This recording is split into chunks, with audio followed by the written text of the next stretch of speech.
तो नमस्कार विद्यार्थियों, आप सबों को हमारे इस आज के टॉपिक्स में जो चल रहा है पीछे की क्लास से, वो था जल संसाधन चैप्टर। आज जल संसाधन के एक टॉपिक से क्वेश्चन है। आज उस क्वेश्चन को हल के साथ साथ हम लोग अपने में समझने का प्रयास करेंगे। तो समझते हैं सबसे पहले क्वेश्चन क्या है, कह क्या रहा है क्वेश्चन, और उसके बाद उसका आंसर ढूंढेंगे और आंसर पर परिचर्चाएं एक दूसरे से हम सभी लोग करेंगे। ठीक है, तो सबसे पहला क्वेश्चन देखते हैं इस जल संसाधन टॉपिक्स में। क्वेश्चन क्या है? क्वेश्चन है कि मानव जीवन के लिए यानी हम सबों के लिए, मनुष्य के लिए जल का महत्व का वर्णन करना, अर्थात पानी का क्या हम सबों के लिए महत्वपूर्ण है या नहीं है तो किन किन कार्यों के लिए महत्वपूर्ण है, उन्हीं सब पर चर्चा करेंगे। है तो बहुत सारे कार्यों के लिए महत्वपूर्ण हम सबों के लिए, लेकिन परीक्षा के दृष्टिकोण से उतना नहीं फोकस करना हम सबों को। जो जो हमारा इम्पोर्टेंट है उसी को हमने आपको समझाने का प्रयास किया है, आंसर करवाया है। अब उसको समझते हैं। सबसे पहला कि मानव जीवन जो है वो क्या कह रहा है कि मानव तथा जीव जंतुओं के लिए जल निम्न प्रकार से महत्वपूर्ण है, निम्न प्रकार से महत्व रखता है। दोनों के लिए, जीव जंतुओं के लिए भी और मनुष्य के लिए भी, अर्थात मनुष्य भी एक जीव है, ऐसी बात नहीं है। ठीक है, तो इन सबों के लिए क्या है, जल किस प्रकार महत्वपूर्ण है वो दिया गया है। पहला जो है वो मानव, जीव जंतुओं एवं पेड़ पौधों के अस्तित्व, अस्तित्व मतलब जीवन, ठीक है, अस्तित्व तथा विकास के लिए जल महत्वपूर्ण माना जाता है। जल का महत्वपूर्ण योगदान होता है इसके लिए, अस्तित्व को बनाए रखने के लिए, जीवन को बनाए रखने के लिए, और इन सबों को, पेड़ पौधों को, जीव जंतुओं को, मनुष्य को विकास करने के लिए जल बहुत महत्वपूर्ण माना जाता है। दूसरा है कि कृषि कार्यों के लिए सिंचाई में महत्वपूर्ण है, अर्थात हम सभी लोगों के अगर जीवित है तो क्या करते हैं, हम सभी लोग अनाज पैदा करते हैं, अनाज उत्पादन करते हैं, खेती करते हैं, कृषि करते हैं। तो कृषि करने के लिए क्या चाहिए? जल चाहिए, पानी चाहिए। पानी के बिना कोई खेती संभव है क्या? नहीं। देखिए अभी देखिए, पानी नहीं पड़ रहा था तो लोग धान की रोपाई नहीं कर पा रहे थे, पानी पड़ा तो लोग धान रोपना शुरू कर दिए। ठीक है, इसका मतलब है कि खेती करने के लिए हमें क्या चाहिए, तो कृषि करने के लिए पानी हम सबों के लिए महत्वपूर्ण होता है, सिंचाई करने के लिए। तीसरा है पीने के लिए, हम सभी लोग पानी को पीते हैं, साथ साथ में नहाते हैं तथा अन्य घरेलू काम भी करते हैं पानी से। इन सबों के लिए, घरेलू कार्यों के लिए महत्वपूर्ण होता है पानी जो है, सो हम सबों के लिए बहुत ही अनिवार्य होता है। अगला है मानव जीवन के लिए जल एक प्राकृतिक एवं नवीकरणीय योग्य संसाधन है। हम सभी लोगों को पता है मनुष्य के लिए क्या है कि ये कैसा संसाधन है। इस पर पीछे के क्वेश्चन में हम लोग चर्चा कर चुके थे कि जल किस प्रकार का संसाधन है, प्राकृतिक संसाधन है और नवीकरणीय योग्य संसाधन है, अर्थात इसका हम बार बार क्या कर सकते हैं, उपयोग में ला सकते हैं और इसकी उपयोगिता कभी समाप्त नहीं हो सकती है। नेक्स्ट जो है पांचवा जो है समुद्री मार्ग के लिए जल मार्ग यातायात के लिए महत्वपूर्ण है, अर्थात समुद्री मार्ग में जब सफर करेंगे तो किससे, हवा में उड़ के थोड़ी जाएंगे, समुद्र से जब चलेंगे तो पानी से जाना पड़ेगा।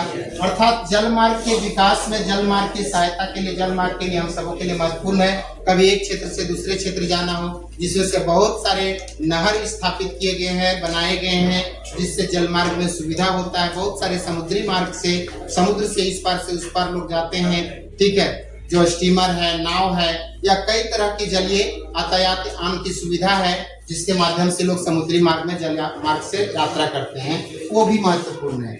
छठा है कोई भी उद्योग संचालित करने के लिए, फैक्ट्री संचालित करने के लिए, कल कारखाने चलाने के लिए, इन सबों को संचालित करने के लिए हमें क्या चाहिए, तो पानी चाहिए, क्योंकि उससे वाष्प होता है। मशीन में जो डस्ट निकलते हैं या किसी भी तरह से किसी चीज का उत्पादन किया जाता है, उसमें पानी महत्वपूर्ण माना जाता है। सातवां है जल विद्युत, सबसे इम्पोर्टेंट। आज अगर पंखा चल रहा है हम सबों की क्लास में, ठीक है, बिजली जल रही है, घर घरों में नलकूप चला रहे हैं, मोटर चला रहे हैं, कई तरह के ईंधन का प्रयोग कर रहे हैं इससे, तो उन सभी कार्यों में क्या करते हैं, पानी से हम लोग क्या करते हैं, बिजली पैदा करते हैं। ठीक है, इसको कहा जाता है जल विद्युत का उत्पादन। तो जल विद्युत के उत्पादन के लिए हम सबों के लिए क्या होता है, महत्वपूर्ण होता है। और फिर लास्ट है विभिन्न प्रकार के जलीय खेलों के आयोजन के लिए, मतलब कोई भी जलीय खेल करते हैं हम लोग आयोजन, जैसे क्या है, तैराकी है, जैसे नौकायन है, ठीक है, बहुत सारे जलीय, वाटर पोलो वगैरह है। तो जलीय खेलों का आयोजन जो किया जाता है पानी में किया जाता है। तो उन जलीय खेलों के आयोजन करने के लिए हम सबों के लिए क्या होता है, महत्वपूर्ण होता है। इस प्रकार से मानव जीवन के लिए और सारे महत्वपूर्ण, हमारे लिए जल बहुत ही महत्वपूर्ण है। लेकिन जो इम्पोर्टेंट है हम आपको क्वेश्चन के साथ आंसर करवाएं। नेक्स्ट क्वेश्चन इसी का आगे है, वो क्वेश्चन नेक्स्ट देख रहे हैं, वो सबसे इम्पोर्टेंट क्वेश्चन इस टॉपिक का, इस चैप्टर का इम्पोर्टेंट क्वेश्चन माना जाता है इसको, ठीक है। क्वेश्चन क्या है कि बहुउद्देशीय नदी घाटी परियोजना किसे कहते हैं तथा इन परियोजनाओं को आधुनिक भारत का मंदिर क्यों कहा गया, स्पष्ट करना है, ठीक है। क्वेश्चन समझ लिए। क्वेश्चन क्या है, बहुउद्देशीय, ऐसा कि नाम से पता चल रहा है, हम थोड़ा सा समझाने का प्रयास करेंगे यहाँ आप सबों को, ठीक है। बहु जोड़ उद्देश्य, ठीक है, बहु जोड़ उद्देश्य, ठीक है,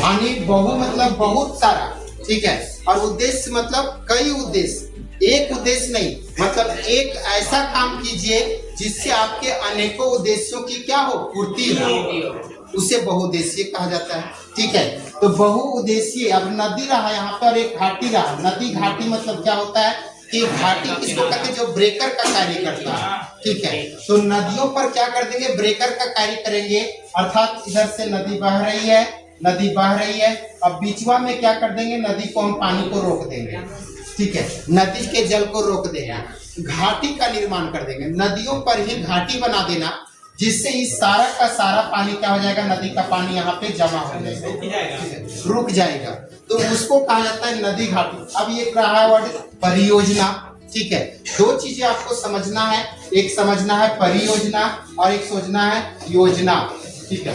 दो वर्ड को समझिए, एक योजना और एक दूसरा परियोजना है।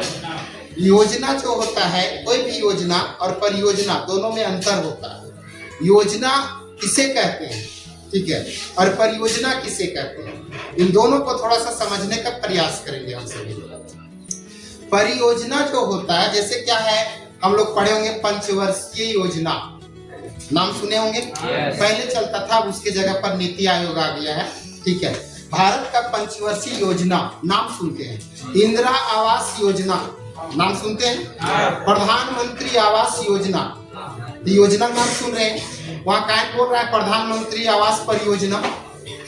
परियोजना क्यों नहीं कह रहा है, योजना क्यों कह रहा है? योजना जो होता है उसका कार्यकाल, समय निर्धारित होता है कि इतने से इतने वर्षों तक ही चलेगा योजना, जबकि परियोजना अनवरत चलने वाली प्रक्रिया है, ठीक है, ये लगातार चलता है। तो योजना है एक निश्चित समय के लिए और परियोजना है अनवरत चलने वाली प्रक्रिया, ठीक है। तो नदी घाटी परियोजना क्या है, नदी में जो बांध बनाएंगे, घाटी बना देंगे और पानी को रोक करके डैम बना देंगे, ठीक है, तो वो एक अनवरत चलने वाली प्रक्रिया है, इसीलिए इसको नदी घाटी परियोजना कहा जाता है। तथा इन परियोजनाओं को क्या कहा गया, आधुनिक भारत का मंदिर कहा गया। स्पष्ट करना है, कह रहा है भारत में केंद्र तथा राज्य सरकार ने कृषि का विकास किया, उद्योगों का विकास किया, तो सिर्फ कृषि और उद्योग के विकास से करने से देश का विकास नहीं हो सकता है। इसके साथ साथ उद्योगों और कृषि के विकास के विस्तार के साथ साथ में क्या करना है, नदियों पर बांध या डैम बना करके बाढ़ को नियंत्रण करना। पहला उद्देश्य नदी पर बांध बनाना, क्या उद्देश्य रहता है, बाढ़ का नियंत्रण करना। तो बाढ़ का नियंत्रण करने के साथ साथ कई और उद्देश्यों की पूर्ति करना ही क्या कहलाता है, बहुउद्देशीय नदी घाटी परियोजना कहलाता है। इस प्रकार से भारत के प्रथम प्रधानमंत्री कौन थे, पंडित जवाहरलाल नेहरू। भारत के प्रथम प्रधानमंत्री पंडित जवाहरलाल नेहरू ने इसे क्या कहा था, इन परियोजनाओं को, नदी घाटी परियोजनाओं को क्या था, आधुनिक भारत का मंदिर, क्या कहा था, आधुनिक भारत का मंदिर तथा तीर्थस्थल के नाम से इसको संबोधित किया था, ठीक है। इस प्रकार से भारत का पहला, अगर पूछा जाएगा भारत का पहला बहुउद्देशीय नदी घाटी परियोजना कौन है, तो सबको पता होगा DVC, ठीक है, दामोदर वैली कॉर्पोरेशन, दामोदर घाटी परियोजना, दामोदर घाटी निगम, ठीक है।